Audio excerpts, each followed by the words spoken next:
eficácia das normas constitucionais. Um tema clássico e existem várias classificações, mas eu vou dar para você a classificação que a banca vai lhe cobrar, que é a classificação de José Afonso da Silva, a classificação mais clássica possível, que é aquela que classifica as normas constitucionais em normas constitucionais de eficácia plena, contida e limitada. Eficácia plena, contida e limitada. Assunto bastante simples, bastante fácil.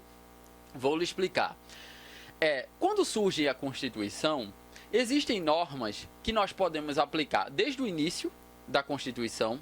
Existem normas que podemos aplicar desde o início, porém, pode vir uma legislação infraconstitucional e meio que condicionar a aplicação dessa norma, reduzir o seu âmbito de aplicação. E também, por fim, existem normas que nós não conseguimos aplicar se o legislador não fizer uma norma regulamentando. Beleza? Pois bem, quando surge a Constituição, eu disse, existem normas que nós podemos aplicar desde o início da Constituição, que são as normas de eficácia plena. Já está dizendo, é plena eficácia. Ela tem todos os elementos que possibilitam a produção de efeitos dessas normas perante a sociedade. Não vai precisar de uma lei posterior que vá completar essa normatização, essa lei, essa norma constitucional, e também seria muito precário uma lei que limitasse essa norma constitucional. Exemplo concreto. Artigo 5º, inciso 2 da Constituição, inciso 3 da Constituição, dizendo que ninguém será submetido a tratamento desumano ou degradante. Isso impede, por exemplo, que os cidadãos brasileiros sejam submetidos à tortura. Desde que a Constituição surgiu, não é possível torturar um cidadão brasileiro. A lei que criminaliza a tortura é só de 1997. Porém, essa lei disse mais do mesmo, só explicitou as formas de tortura. Desde o início da Constituição, não é possível torturar um brasileiro, norma de eficácia plena. Em geral, as normas previstas no artigo 5º da Constituição, salvo raríssimas exceções, elas são de eficácia plena, em geral. Se vocês forem chutar, chutem assim. Segundo tipo de eficácia, norma de eficácia contida.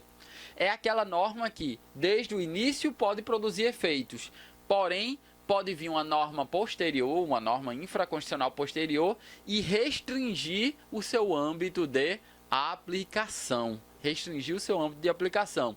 E aqui a classificação da professora Maria Helena Diniz fica melhor na cabeça do estudante, porque ela diz que esse tipo de norma, que José Afonso chama de norma de eficácia contida, ela vai chamar de norma de eficácia restringível. Por quê? Pode vir uma lei e restringir a sua aplicação.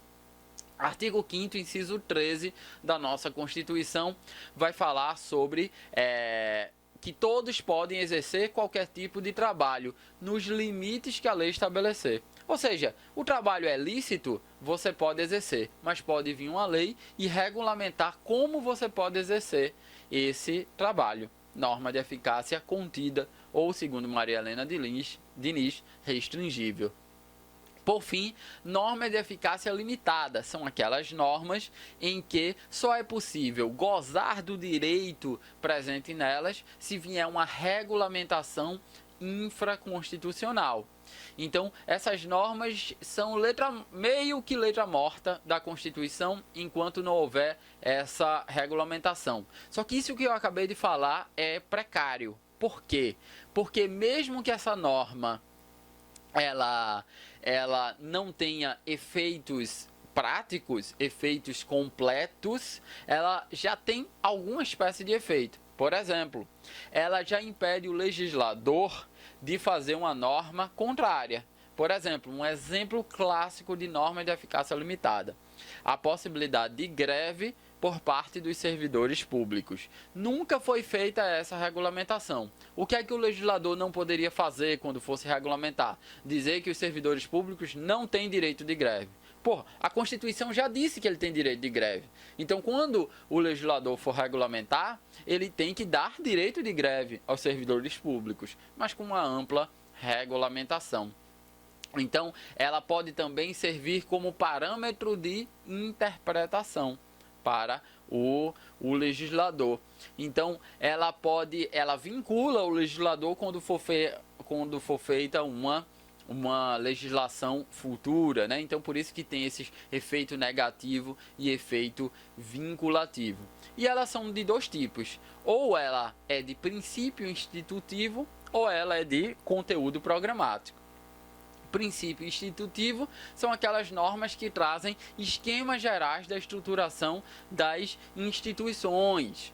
E de conteúdo programático, quando as normas estabelecem princípios e programas a serem cumpridos pelo Estado. A gente vai ver que um dos objetivos fundamentais do Brasil é construir uma sociedade livre, justa e solidária. O que é isso? Normas de conteúdo programático.